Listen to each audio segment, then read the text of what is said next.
John introducing Alice. I'd like to introduce Congressman John LaFalce, who's always had a very soft spot in his heart for Orleans County. He has come to every single fair that we ever had, any event that he possibly could come to. And he was a congressman for 28 years. So now, John, here's Alice. Thank you very much, Jean.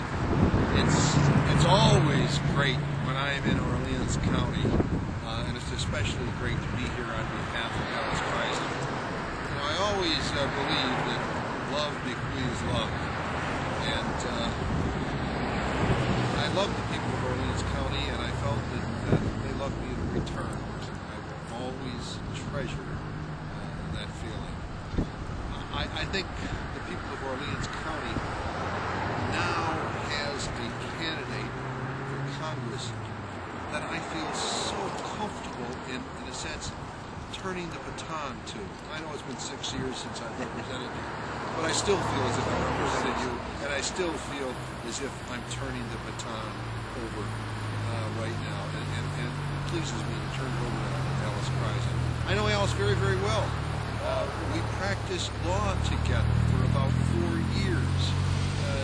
She came into my office to discuss politics and government on almost a daily basis for 4 years. So I know her thinking. I know her philosophy. I know her effectiveness. I know her capability. And it's all A++. I mean, she's smart, she's knowledgeable, she's principled, she's committed. And I think that should the people of Orleans County and Genesee County, because we have the David A. Lose here, be fortunate enough to have her represent them, they would be extremely well served. So pleased that they could. And it gives me special pleasure to stand here in front of Washington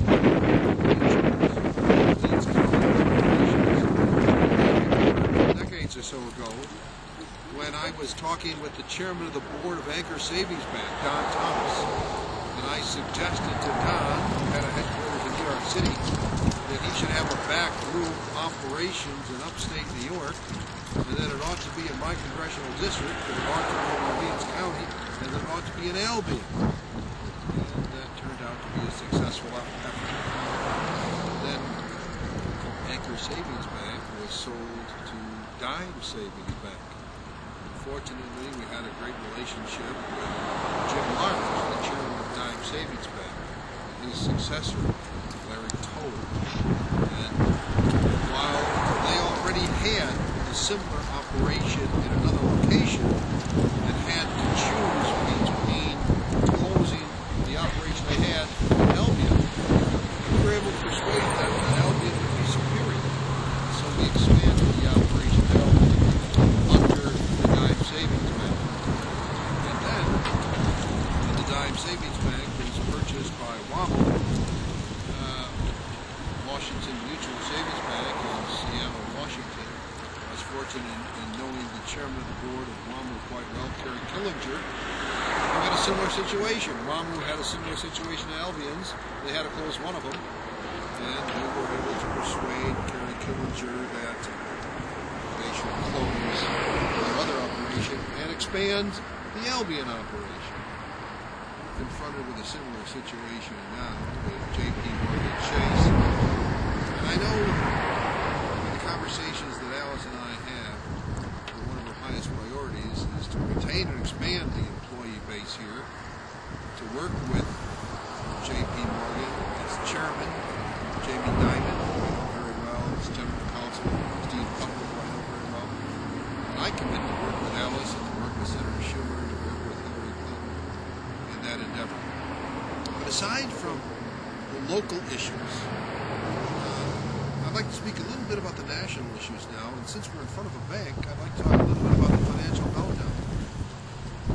And while there are many, many causes of this financial meltdown, I think the principal cause is wrong ideology. Now, there's one ideology that believes in laissez-faire economics, that government should just have their hands off totally.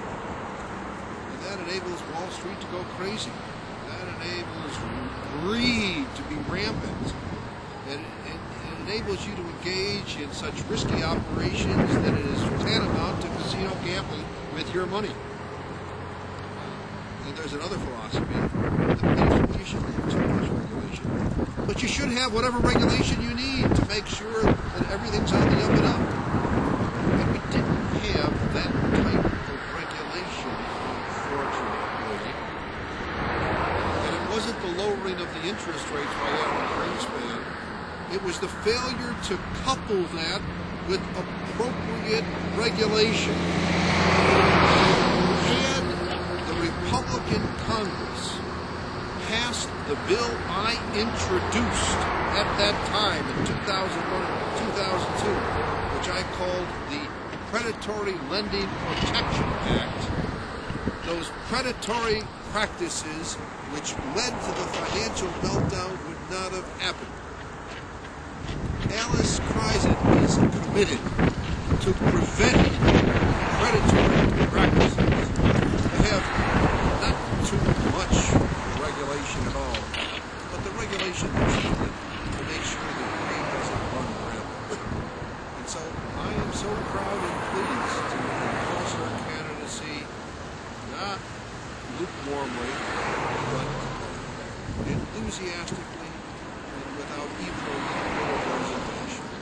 And I know that with your help, that she is going to win and do us all proud. Alice?